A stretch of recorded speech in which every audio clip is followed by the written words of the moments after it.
Hello students, vector calculus का ये 10वां lecture और डिफरेंशियल ऑपरेटर का ये 5वां लेक्चर है। इसमें हम मुख्यतया solenoidal vector, rotational vector, conservation force, conservative field, scalar potential of a force and field, conservative field और स्केलर पोटेंशियल ऑफ फोर्स और स्केलर पोटेंशियल ऑफ फील्ड, यही देखेंगे। सोलेनॉइडल वेक्टर, रोटेशनल वेक्टर की चर्चा हम कर चुके हैं। जिस वेक्टर का ग्रेडियंट जीरो हो उसको सोलेनॉइडल वेक्टर कहते हैं। जिस वेक्टर का कर्ल जीरो हो उसको रोटेशनल वेक्टर कहते हैं। जिस फोर्स का कर्ल जीरो हो उसको कंजर्वेशन फोर्स कहते हैं।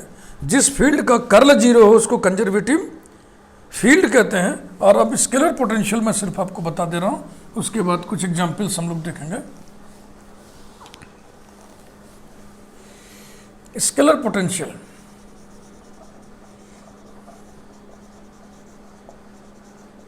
of a force oblique field.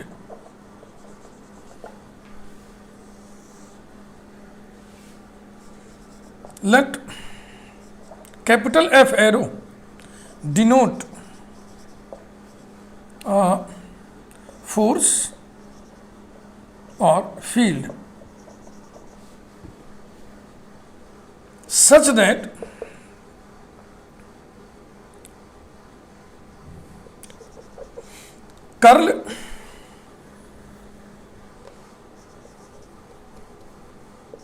Curl grad phi equal to zero vector.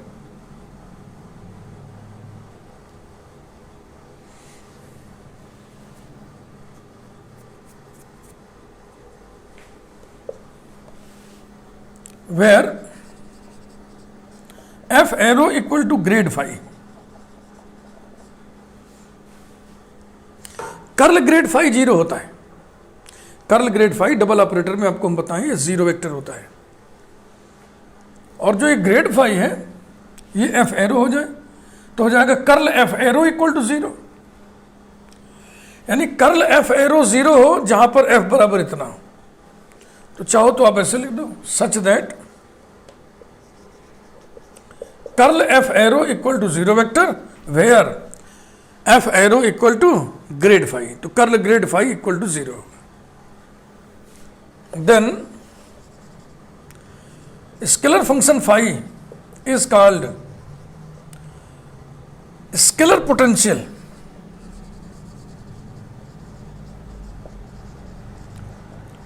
Scalar potential of capital F arrow. यही स्केलर पोटेंशियल।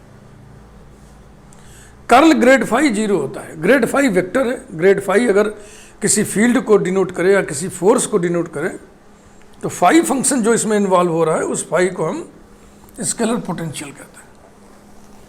अब हम कुछ एग्जाम्पल्स आपको बता रहे हैं जो कि आप पहले से जानते हैं।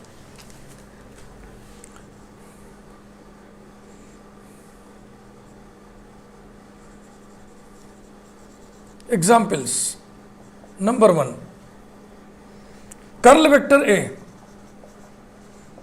Is solenoidal because div curl A, divergence of curl vector A बराबर स्केलर जीरो। ऐसा हम प्रूव कर चुके हैं डबल ऑपरेटर में। Number 2, grad phi is इररोटेशनल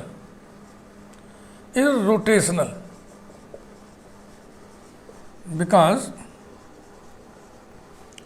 curl grad phi equal to vector zero. ये भी हम डबल ऑपरेटर में पढ़ चुके हैं। तीसरा, position vector of general point small r vector and unit vector in this direction r cap, ये दोनों इररोटेशनल होता है। R इररोटेशनल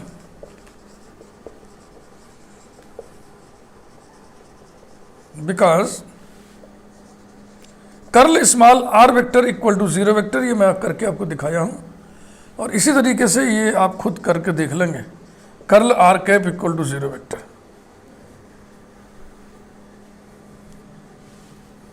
4. If vector A and vector B are irrotational, then vector A cross B is solenoidal. इसका proof देख लें आप. Divergence of A cross B, vector identity याद कीजिए.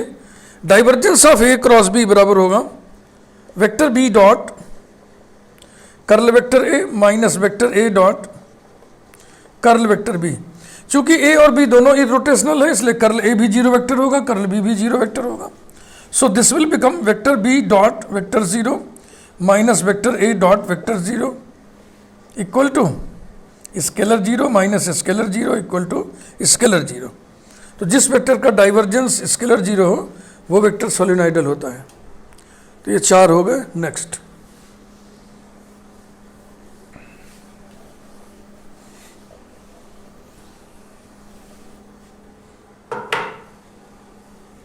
Fifth, vector r upon r cube is solenoidal as well as irrotational. बहुत बढ़िया example है, तो इसे निश्चित रूप से आप ध्यान में रखिएगा. एक ऐसा वेक्टर आपके हाथ लग रहा है जो सोलिनॉइडल भी है और इरोटेशनल भी है, ड्यूअल कैरेक्टर इसके पास है. तो आइए हम दिखाएं कैसे. नंबर 1, या पहले हम क्या करें ना, इसके सोल्यूशन में del by del x vector are upon r cube calculate कर लें, क्योंकि डाइवर्जेंस निकालोगे तब भी ये टर्म आएगा, ये डेरिवेटिव रोटेशनल निकालने दिखाने में भी ये टर्म आएगा, कर्ल निकालने में. तो इसको पहले कैलकुलेट कर लिया जाए. कोसेंट रूल, नीचे हो जाएगा r टू दी पावर 6, ऊपर हो गया r cube del vector are upon del x minus vector r del r cube upon del x. यहाँ साइड में देख लें आप, vector r is equal to x i cap plus y j cap plus z k cap. Scalar r square equal to x square plus y square plus z square. इसको x के respect में partially differentiate करो तो क्या आएगा, 2r del r upon del x equal to 2x. तो del r upon del x ये बराबर आ गया x बाई आर. इसी प्रकार से del r upon del y बराबर हो जाएगा y upon r, del r upon del z हो जाएगा z अपॉन आर. ये सब स्टैंडर्ड रिजल्ट्स हैं, आपको याद होना चाहिए. Equals to r cube del vector are upon del x, del vector are upon del x बराबर होगा सिर्फ i minus vector r bracket में इसकी value 3r square del r by del x upon r to the power 6. देखो scalar r scalar r scalar r, तो इसमें 2 power cancel हो रहा है ना, 2 पावर नहीं कैंसिल होगा. इसमें वैल्यू पहले लिख लो, जल्दीबाजी नहीं करो. R cube i cap minus vector r bracket में 3r स्क्वायर और इसकी value x by r upon r to the power 6 equal to r cube i cap minus bracket में 3rx ब्रैकेट बंद vector r upon r to the power 6 equals to r square I cap minus 3x with vector r upon r to the power 5. एक scalar r cancel कर दिया हमने, तो ये value आ गई. इसको भी हम यहाँ किनारे लिख ले रहे हैं, ये तो स्टैंडर्ड है. और इस क्वेश्चन के लिए ये स्टेप हम नोट कर रहे हैं, del upon del x vector are upon r cube equals to r square I cap minus 3x vector are upon r to the power 5.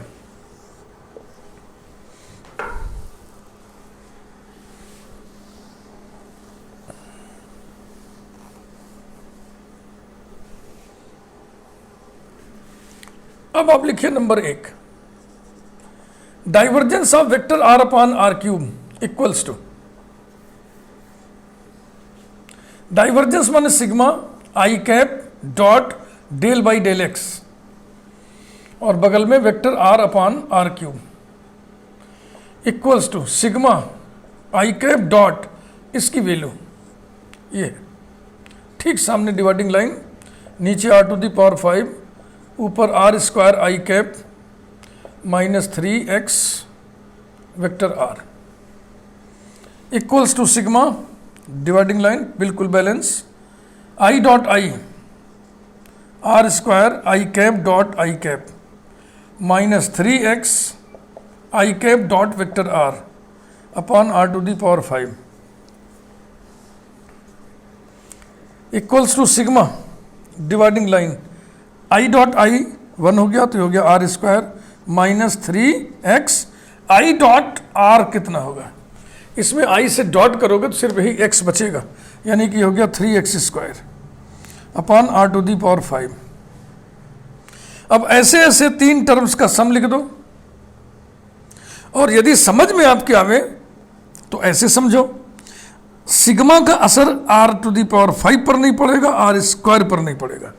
ये जो स्केलर r होता है ना, स्केलर r क्या होता है, स्केलर r में होता है under root x square plus y square plus z square. इसको गोल गोल घुमाइए, x की जगह y, y की जगह z, z की जगह x रखोगे तो क्या आएगा, under root y square plus z square plus x square. अब इसको घुमाओ तो क्या आएगा, z square plus x square plus y square. बताओ कि इसमें कोई अंतर है क्या, नहीं, तो इसी को इनवेरिएंट कहते हैं। इस पर सिग्मा का कोई असर नहीं पड़ेगा, इसलिए हम लिख दें equal to 1 upon r to the power 5 और फिर लगाएं sigma r square minus 3x square equals to 1 upon r to the power 5 bracket sigma r square minus 3 sigma x square. Sigma की गणित को सीखिए, इससे झुंझलाइएगा नहीं, सीखिए, कोशिश करिए। Equals to 1 upon r to the power 5, और मैंने बताया ना कि जो पोर्शन हम पढ़ रहे हैं डिफरेंशियल ऑपरेटर्स का, इसमें सिग्मा का मतलब होता है 3 पदों का योग, सम ऑफ 3 टर्म्स, और पहले टर्म पर सिग्मा लगाया हुआ होता है। तो सिग्मा आर स्क्वायर माने r square plus r square plus r square 3 बार, तो ये हो गया 3r square minus 3 sigma x square माने यही तो आर स्क्वायर, तो 3r square minus 3r square equal to 0। तो इसका डाइवर्जेंस 0 आ गया, इसलिए सोलिनॉइडल हो गया। अब आइए नंबर 2, इसका हम कर्ल निकालें। कर्ल, तो यही आई डॉट की जगह ये आई क्रॉस हो जाएगा, डॉट की जगह क्रॉस हो जाएगा, और इस डॉट की जगह क्रॉस हो जाएगा, इस डॉट की जगह क्रॉस हो जाएगा, और यहाँ से फिर यात्रा बदल जाएगी, रूट चेंज हो जाएगा। अब आई क्रॉस आई तो 0 होगा, इसको लिखना नहीं है। फिर क्या बचा, सिग्मा माइनस 3x है ना, i cap cross r, r माने x i cap plus y j cap plus z k cap upon are to the power 5।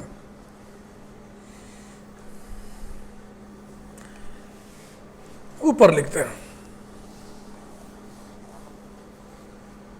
Implies that क्या निकल रहा था, curl vector are upon r cube equals to, इस sigma के लिए ये 1 upon are to the power 5 invariant है, इसको बाहर कर लें, ये बदलने वाला नहीं है। 1 upon are to the power 5, उसके बाद सिग्मा, फिर बड़ा ब्रैकेट माइनस 3x आई कैप, नो माइनस 3x, इसके बाद ब्रैकेट लगाइए, आई क्रॉस आई 0, आई क्रॉस जे के, तो वाई के हो गया, आई क्रॉस के माइनस जे होगा तो minus Z J,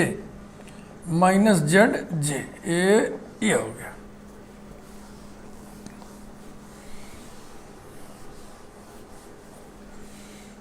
equals to -3 को भी बाहर निकाल दें या माइनस को इसके अंदर कर दें, जो मर्जी करें, ये हो जाएगा 3 upon are to the power 5, 3 को तो हटा ही दिए। उसके बाद फिर सिग्मा और ब्रैकेट, माइनस एक्स को अंदर कर दो, तो जब माइनस एक्स को अंदर करोगे तो हो जाएगा z x j cap minus x y k cap equals to 3 upon are to the power 5, और अब ऐसे ऐसे 3 ब्रैकेट, पहला ब्रैकेट तो ये खुद ही होगा, Z x j cap minus x y k cap plus,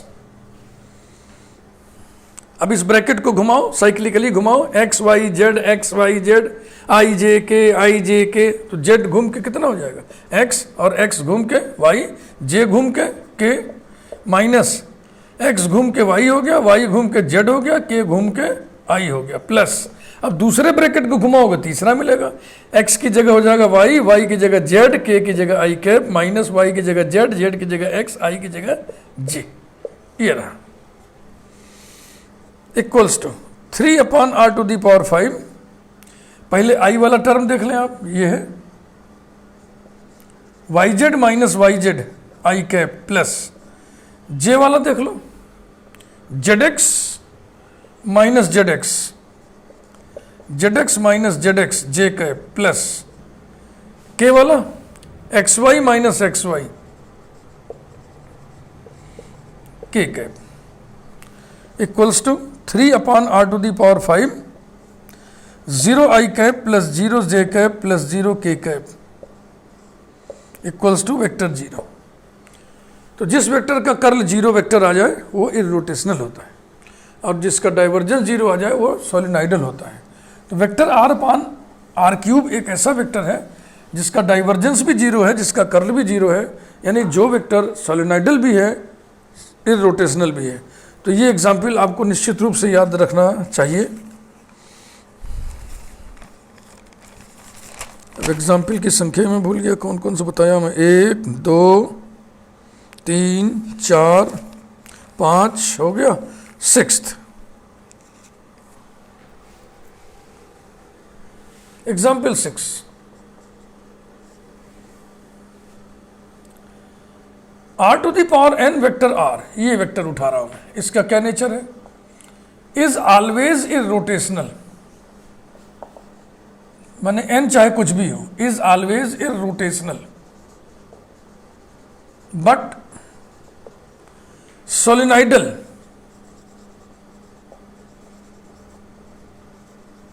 when n equal to -3। यहां ऑलवेज से मतलब है फॉर ऑल n, ऑलवेज ना लिख के हम वही लिख दें तो ज्यादा अच्छा रहेगा। Is irrotational for all n but solenoidal when n equal to -3। Let us see solution started.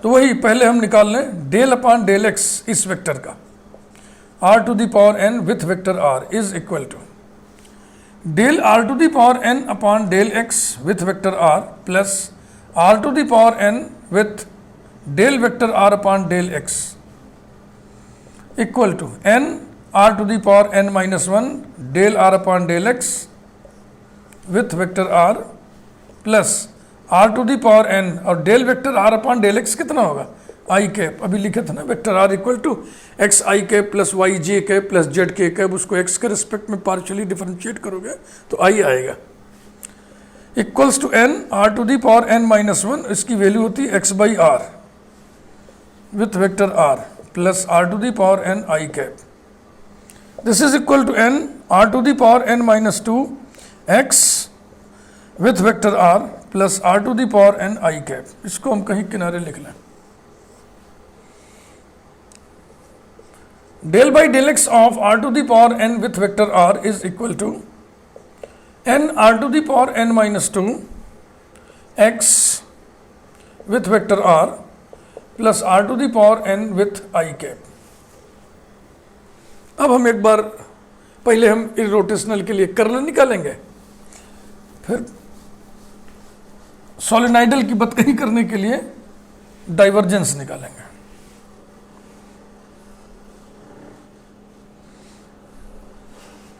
Number 1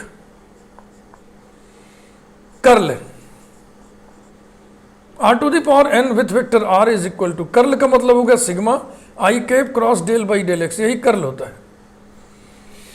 किसका curl r⁴n with vector r का, so this is equal to sigma i cap cross, इस पूरे की value ये लिखी हुई है ना, ब्रैकेट में लिखिए n r⁴n-2 x with vector r plus r to the power n with I cap. अब I क्रॉस करिए equal to sigma bracket n r to the power n minus 2 x बगल में आ जाएगा I cap cross vector r plus r to the power n I cap cross I cap. तो I cap cross I cap zero vector हो गया, बच गया sigma n r to the power n minus 2 x with I cap cross r माने x i plus y j plus z k, यही बचा, equals to sigma n r square r to the power n minus 2 x, ये हो गया. अब आई cap को अंदर लेके घुसिए तो आई cap cross i cap zero हो गया, आई क्रॉस जे के हो गया यानी वाई के, और आई क्रॉस के माइनस जे हो गया माइनस जेड जे, ये रहा.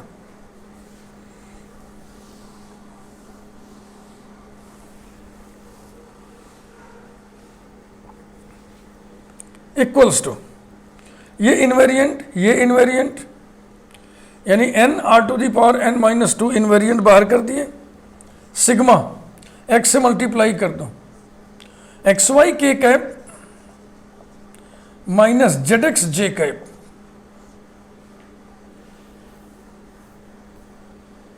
Equals to n r to the power n minus 2, और इस ब्रैकेट जैसे 3 सिग्मा और 3 टर्म्स लिखिए. पहला तो ये खुद ही होगा x y k cap minus z x j cap plus घुमाइए इसको y z i cap minus x y k cap. फिर दूसरे ब्रैकेट को घुमाइएगा तो तीसरा ब्रैकेट मिलेगा, घुमाइए plus z x j cap minus y z i cap. तो देखो आई वाला कैंसिल हो गया, जे वाला कैंसिल हो गया और के वाला कैंसिल हो गया, तो कुल मिला के ये कितना हो जाएगा n r to the power n minus 2 bracket में 0 i cap plus 0 j cap plus 0 k cap which is equal to vector 0. Therefore r to the power n with vector r is irrotational. इसके zero आने में, answer यहाँ zero आने में N की कोई भूमिका नहीं है, there is no role of n, इसलिए एन चाहे कुछ भी होगा ये जीरो आएगा. Is इररोटेशनल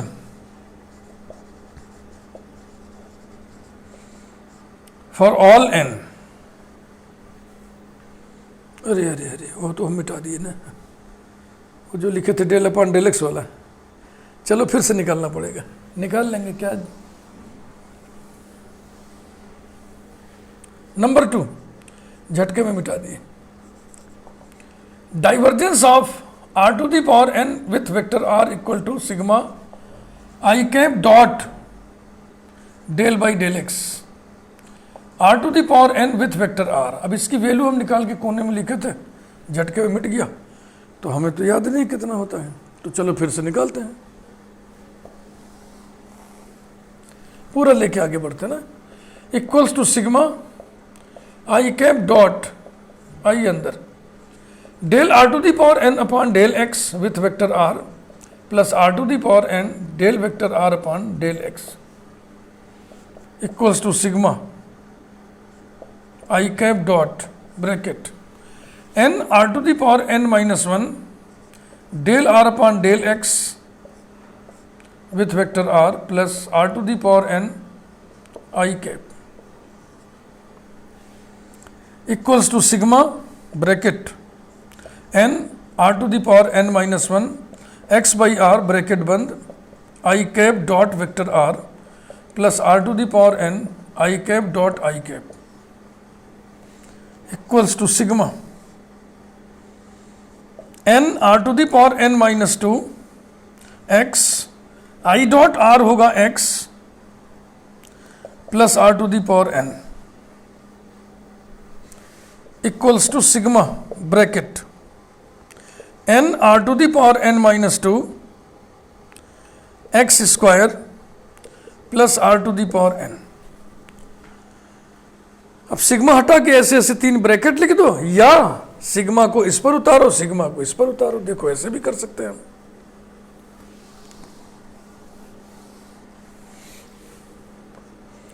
implies that divergence of r to the power n with vector r is equal to sigma n r to the power n minus 2 x square plus sigma r to the power n equal to n r to the power n minus 2 sigma x square plus r to the power n plus r to the power n plus r to the power n। ये invariant है ना, इसमें x की जगह y, y की जगह z, z की जगह x रखने से कोई असर नहीं पड़ेगा, 3 बार यही जुड़ेगा, यानी 3r to the power n। अब इसकी वैल्यू कितनी होगी, r square x square plus y square plus z square equal to r square, तो हो गया n r to the power n plus 3r to the power n equal to n plus 3r to the power n। तो ये हो गया clearly divergence of r to the power n with vector r is equal to 0 if n equal to minus 3। Thus r to the power n with vector r is solenoidal when n equal to minus 3। ऐसा तो बहुत ही बढ़िया बढ़िया examples ये सब हैं। एक और देखें,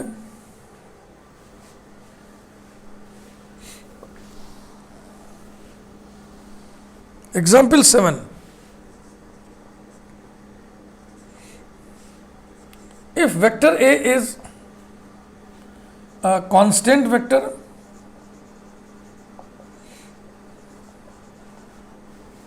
then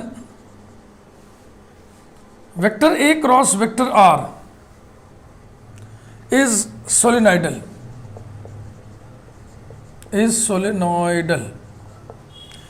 यानी कि इसका डाइवर्जेंस 0 होगा। निकालिए, divergence of vector a cross vector r is equal to divergence माने sigma i cap dot del by del x. ये हो गया divergence a cap cross vector r equal to sigma i cap dot, अंदर आइए, del vector a upon del x cross vector r plus vector a cross del vector are upon del x equal to sigma i cap dot, ये हो गया vector 0 cross vector r plus vector a cross del vector are upon del x आएगा i cap. क्यों? क्योंकि vector A is constant vector, इसलिए उसका derivative कितना होगा 0। This is equal to sigma i cap dot vector a cross vector i cap, ये तो 0 ही हो गया। एक वेक्टर, दो वेक्टर, तीन वेक्टर, 3 वेक्टर का प्रोडक्ट है माने ट्रिपल प्रोडक्ट है। एक डॉट है, क्रॉस है माने स्केलर ट्रिपल प्रोडक्ट है, जिसको हम बॉक्स लिखते हैं। सिग्मा बॉक्स, पहला सिंबल, दूसरा सिंबल, तीसरा सिंबल, इसमें कामा नहीं लगाते। स्केलर ट्रिपल प्रोडक्ट में बॉक्स में यदि 2 एंट्रीज इक्वल हों तो इसकी वैल्यू 0 होती है। तो ये हो गया equal to sigma scalar 0 equal to 0 plus 0 plus 0 equal to 0। ये तो हो गया ना, अब नहीं लिख रहे देयर फॉर सॉलिनॉइडल हो गया, जिसका डाइवर्जेंस 0 है वो सॉलिनॉइडल हो गया। अब इस पर एक हम रिमार्क लगाएंगे और उसको हम करेंगे नहीं। Remark, let omega vector be the angular velocity,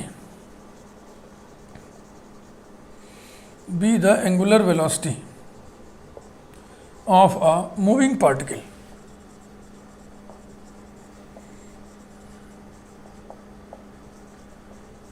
at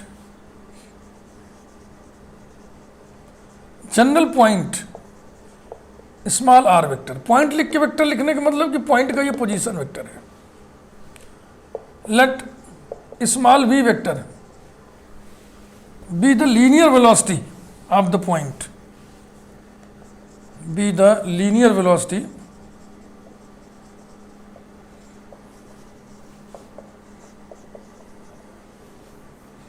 of the point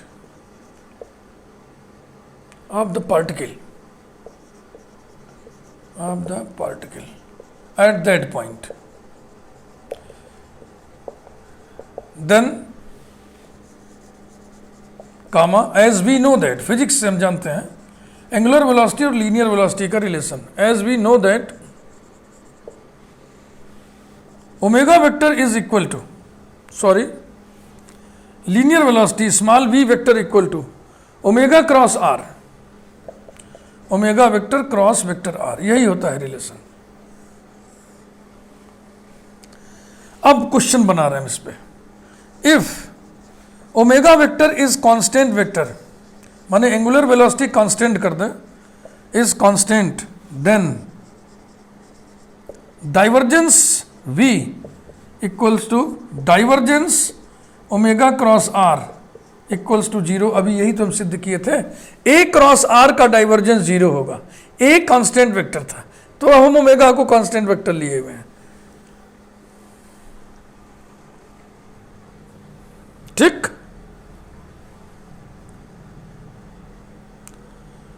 और कर्ल इसका कितना आता है, also curl velocity v equal to I think 2 omega vector आता है, मुझे जो ध्यान आ रहा है मैं इसको प्रूव करके दिखा दे रहा हूं। एक पार्ट तो नहीं करूंगा मैं क्योंकि ये तो भी मैं कभी किया था, इस वाले पार्ट को मैं कर दे रहा हूं।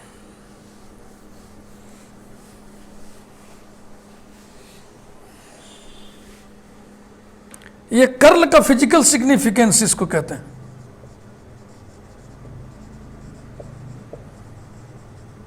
Physical significance of curl.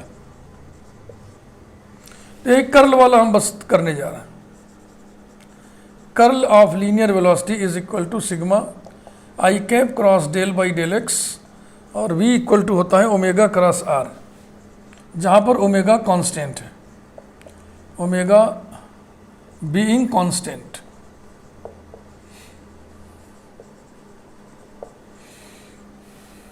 Equal to sigma i cap cross bracket, अब del omega upon del x वाला टर्म ही नहीं लिख रहे हैं क्योंकि 0 हो जाएगा, तो सिर्फ हम लिख रहे हैं omega cross del vector r upon del x equal to sigma i cap cross bracket omega cross i cap. एक वेक्टर, दो वेक्टर, तीन वेक्टर दोनों क्रॉस है तो ये हो गया वेक्टर ट्रिपल प्रोडक्ट, और इसका भी डेफिनेशन कंसेप्ट सब आपको हम बता चुके हैं पहले वीडियोस में।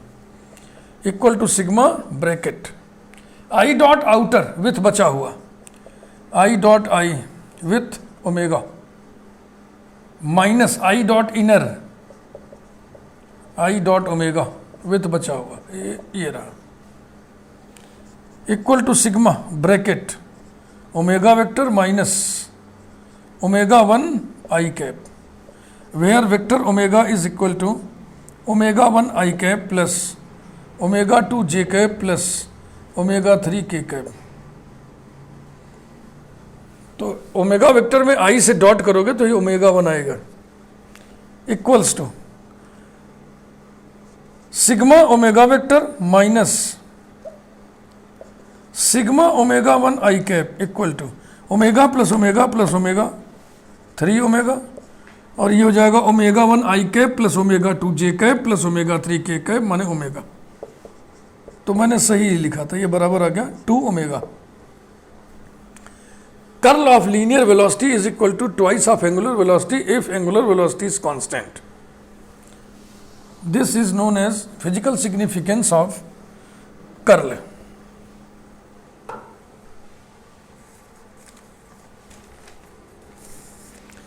Example 4,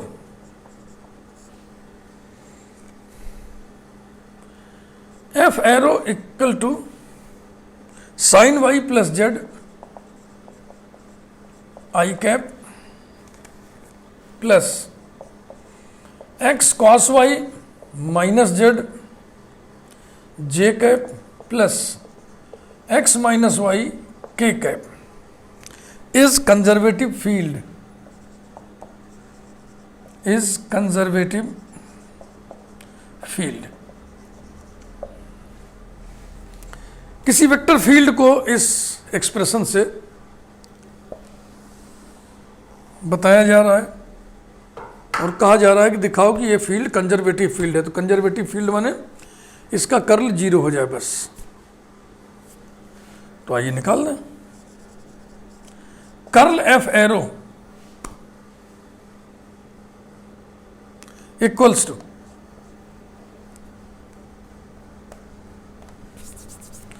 देखो ये साइक्लिक सिमेट्री में नहीं है। इस ब्रैकेट को घुमाओगे तो ये नहीं मिलेगा, इसको घुमाओगे तो ये नहीं मिलेगा, इसको घुमाओगे तो ये नहीं मिलेगा।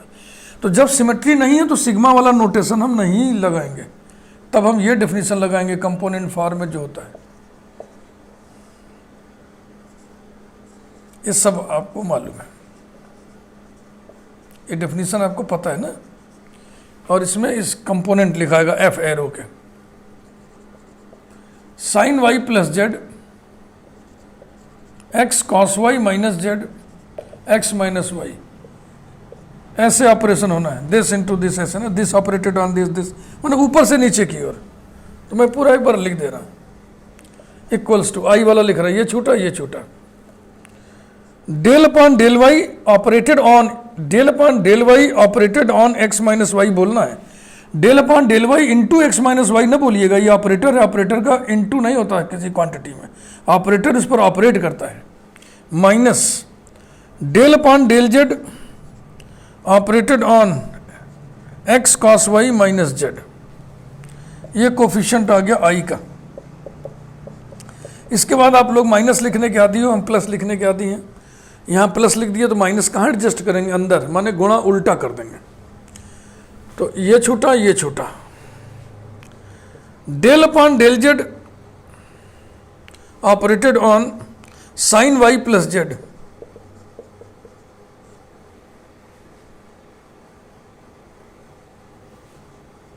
Minus del upon del x operated on x cos y minus z, ये जे के कोफिशिएंट आ गए, प्लस के वाला देखिए, ये छोटा ये छोटा, del upon del x operated on x cos y minus z, minus del upon del y of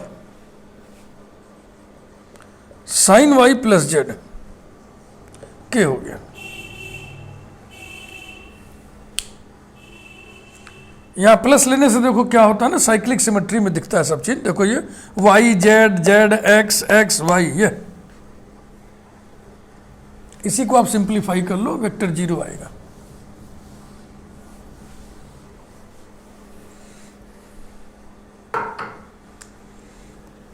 implies that curl f arrow is equal to -1 minus bracket -1 I cap plus 1 minus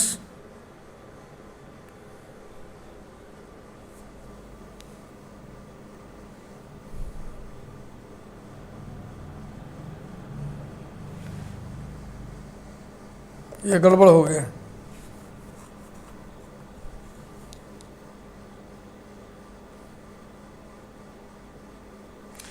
ये कुछ गड़बड़ हो गया, मैं फिर से लिख दे रहा हूँ, कुछ तो गड़बड़ हो गया। आई जे के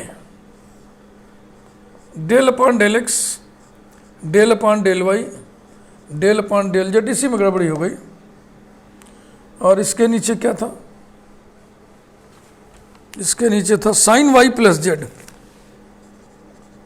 साइन वाई प्लस जेड, और ये है x cos y minus z, और ये है एक्स माइनस वाई। बस अब चेक कर लें, डेल अपॉन डेल वाई है this minus del upon del z और दिस, ठीक है, इसी में गड़बड़ाया है। ये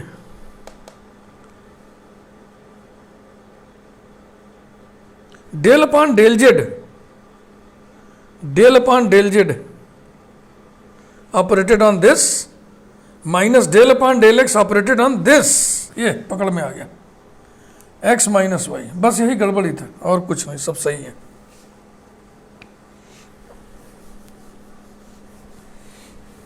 चलिए, डेल अपॉन डेल जेड 1 हो गया, minus del upon del x, इसका 1 हो जाएगा, इसका 0 हो जाएगा, तो 1 j cap plus cos y, partial derivative है, पार्शियल डेरिवेटिव जिसके रेस्पेक्ट में करते हैं वही वेरिएबल माना जाता है, उसी के रेस्पेक्ट में सारा काम करते हैं, अन्य सारे वेरिएबल को 0 समझते हैं। जैसे डेल अपॉन डेल एक्स निकालते समय वाई और जेड कांस्टेंट समझे जाएंगे, तो del upon del x, x का 1 हो गया, कॉस वाई कांस्टेंट है, कॉस वाई रहेगा, और माइनस जेड कांस्टेंट है, उसका डेरिवेटिव 0 हो गया, तो कुल मिला कॉस वाई आएगा, minus del upon del y निकालोगे तो x constant, z constant, x इसमें है ही नहीं, जेड कांस्टेंट, इसका डेरिवेटिव 0 और इसका डेरिवेटिव वाई के रेस्पेक्ट में कॉस वाई, के कैप हो गया, equals to -1 + 1 0 i cap plus 0 j cap plus 0 k cap equal to vector 0। Therefore capital F arrow is conservative field. अगर ये फोर्स हो तो कंजर्वेशन फोर्स कह देंगे, कंजर्वेटिव फील्ड ऐसा।